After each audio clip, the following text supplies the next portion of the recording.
Bapak, Ibu, dan saudara-saudari yang terkasih di dalam Tuhan kita Yesus Kristus, kita bertemu dalam renungan harian Katolik hari Sabtu 23 November 2024. Saudara-saudari yang terkasih, orang-orang Saduki yang pada prinsipnya tidak mempercayai akan adanya kebangkitan.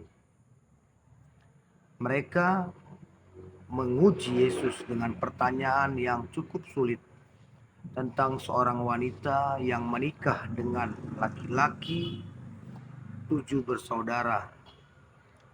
Yang pertama meninggal tanpa mempunyai anak, digantikan dengan saudaranya yang kedua, sampai berlanjut sampai ke saudaranya yang ketujuh, dan akhirnya wanita itu mati.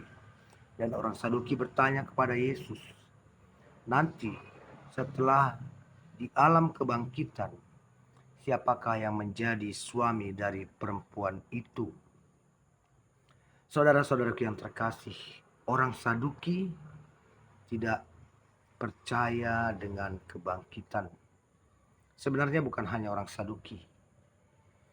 Kita pun sebagai orang yang telah mengimani Kristus masih banyak yang belum benar-benar percaya akan adanya kebangkitan.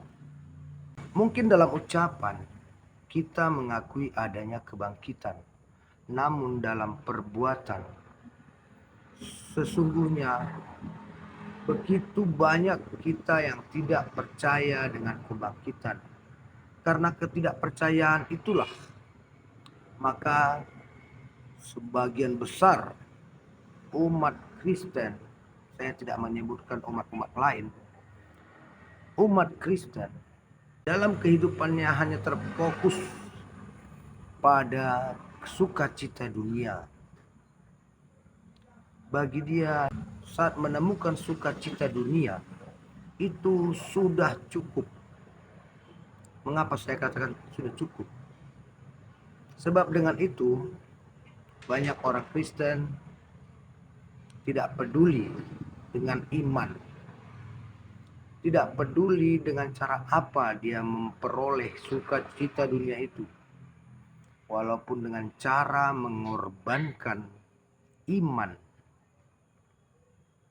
untuk memperoleh kebahagiaan abadi. Ini menggambarkan bahwa kita, umat Kristen ini, sesungguhnya belum percaya akan kebangkitan. Sebab kalau kita percaya, kita tidak mungkin meraih sukacita dunia ini dengan segala cara. Kita lihat, masih banyak orang Kristen yang tertangkap karena korupsi. Masih ada orang Kristen yang tertangkap karena begal. Masih ada orang Kristen yang tertangkap karena mencuri. Masih ada orang Kristen yang ditangkap, dipenjarakan karena melakukan pembunuhan bayaran. Ini nampak, berarti orientasi masih kepada uang sebagai sumber kebahagiaan duniawi. Yang jelas-jelas disadari secara iman bahwa yang diperbuat untuk meraih kebahagiaan duniawi ini, dia telah mengorbankan jalan menuju kebahagiaan abadi. Kebahagiaan abadi tentu diperoleh dengan kebangkitan. Nah, saudara-saudara yang terkasih, dalam renungan hari ini, Injil Tuhan bagi kita hari ini, di dalam Lukas 20 ayat 27 sampai 40, orang Saduki yang tidak percaya akan kebangkitan sesungguhnya masih sama. Kita pun masih seperti orang Saduki. Dalam praktek kita masih belum percaya akan kebangkitan. Disinilah Yesus memberi jawaban kepada kita. Dalam dunia yang akan datang, manusia semua akan dibangkitkan. Tidak kawin dan tidak dikawinkan. Apa yang mau dikatakan Yesus di sini? Gambaran dunia kawin adalah salah satu kebahagiaan duniawi. Kawin saat mempunyai anak, keturunan yang banyak adalah gambaran kebahagiaan duniawi. Sehingga orang terobsesi untuk kawin dan mengawinkan.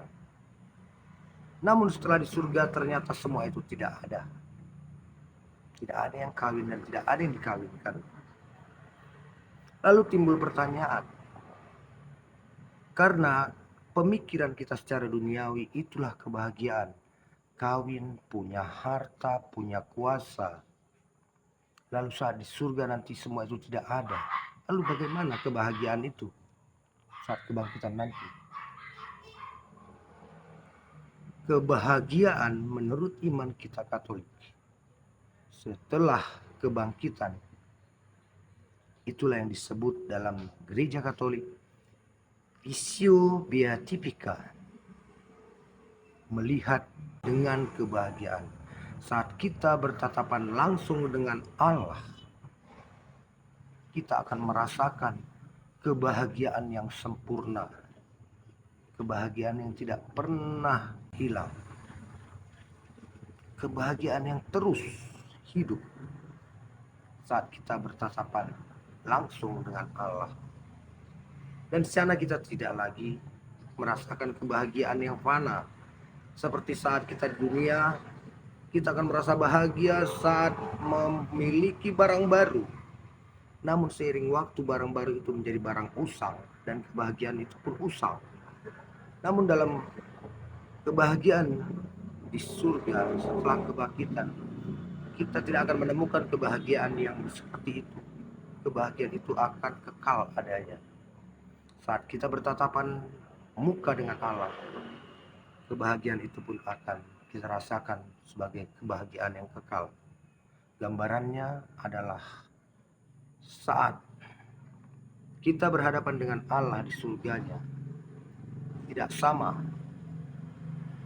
kebahagiaan itu dengan kebahagiaan dunia. Kebahagiaan dunia akan usang dimakan waktu. Kebahagiaan surga akan kekal selamanya. Ini memang sulit untuk dicerna oleh pikiran manusia, namun imanlah yang akan membimbing kita untuk optimis, untuk semangat meraih kebahagiaan abadi itu.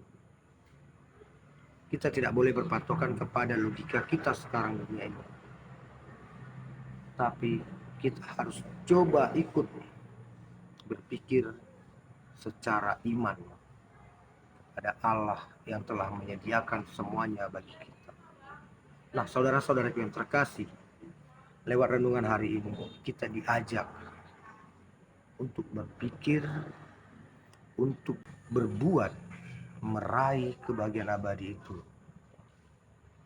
Sebab kebahagiaan abadi tidak sama dengan kebahagiaan dunia yang akan mengalami keusangan.